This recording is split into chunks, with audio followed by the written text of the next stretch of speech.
Super super cinema, ഒരു രക്ഷയില്ല, അടിപൊളി. കൂടുതലായിട്ടെന്ന് പറയുന്നത് സെക്കൻഡ് പാർട്ട് ഉണ്ടാവാൻ ചാൻസ് ഉണ്ട്. മമ്മൂട്ടി അടിപൊളിയായിട്ടുണ്ട് പതിവ് പോലെ തന്നെ. അതെ, ഫുള്ള് ചിലപ്പോ തകർക്കാം, ഉറപ്പ് പറയുന്നില്ല. മമ്മൂട്ടി പറ്റുന്നില്ല എന്നൊക്കെ പറയുന്നുണ്ട്, എന്താണ് കാര്യം? അതൊക്കെ ചുമ്മാ പറയുന്നതാണ്. നല്ല സിനിമയാ, നല്ല ഇഷ്ടപ്പെട്ടു, നല്ല എൻജോയ് ചെയ്തു. മമ്മൂട്ടിയുടെ കുറെ കാലത്തിന് ശേഷം കണ്ടുള്ള നല്ല ഫൈറ്റ് സിനിമയാണ്. ഓക്കെ, അടിപൊളി. ശരി, ഓക്കെ. കൊള്ളായിരുന്നു. ഒരു മാസ് സിനിമയ്ക്ക് ആവശ്യമുള്ള എല്ലാ സാധനവും ഉണ്ടായിരുന്നു. ഫസ്റ്റ് ഹാഫിനും സെക്കൻഡ് ഹാഫ് കൊള്ളായിരുന്നു. ഫൈറ്റ് സീൻ കൊള്ളായിരുന്നു. ഫൈറ്റ് സീനും ആ ഒരു ഫൈറ്റ് സീൻ പോയത് എഡിറ്റിങ്ങിന്റെ ഒക്കെ ഇതിലാണ്. അത്രയും കൊള്ളായിരുന്നു. ഈ മുരുകന്റെ ആ ഒരു ഇല്ലെങ്കിലും ആ ഒരു ഡിഫറെന്റ് സാധനമാണിത്. അല്ലേ പോരായിരുന്നു, എനിക്ക് റിലേറ്റ് ആയിട്ടില്ല. അതുകൊണ്ട് ആക്ഷനൊക്കെ കൊള്ളാം. ആക്ഷൻ, എഡിറ്റിങ്, പിന്നെ സിനിമാറ്റോഗ്രാഫി ഇതെല്ലാം വളരെ വമ്പനായിരുന്നു.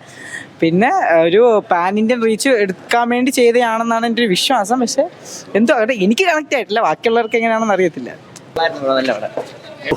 37 എന്ത് വയസ്സാ? 37 തിരിച്ചത്. എന്ത് മാസ് പടം ഇതാ. ഒരു സെക്കൻഡ് പാർട്ടിൻ്റെ ഹോപ്പ് കൂടെ ഉണ്ട്.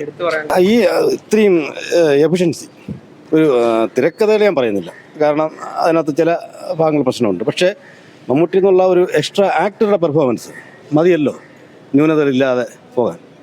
മാസ് കുഴപ്പമില്ല, അവസാനമൊക്കെ നന്നായിരുന്നു. മമ്മൂട്ടിയുടെ മാസ് നല്ല പടമായിരുന്നു. മമ്മൂട്ടി 70 വയസ്സാണെന്ന് തോന്നാത്ത രീതിയിലുള്ള പടമാണ്. സൂപ്പർ പടം, അടിപൊളി, സൂപ്പർ സിനിമ. നല്ല മൂവി, അടിപൊളി ആക്ഷൻ മൂവി, അടിപൊളി പടമാണ്. മമ്മൂട്ടിയുടെ സൂപ്പർ പടമാണ്. അപ്പോൾ ഫൈറ്റിംഗ് പടമാണ്.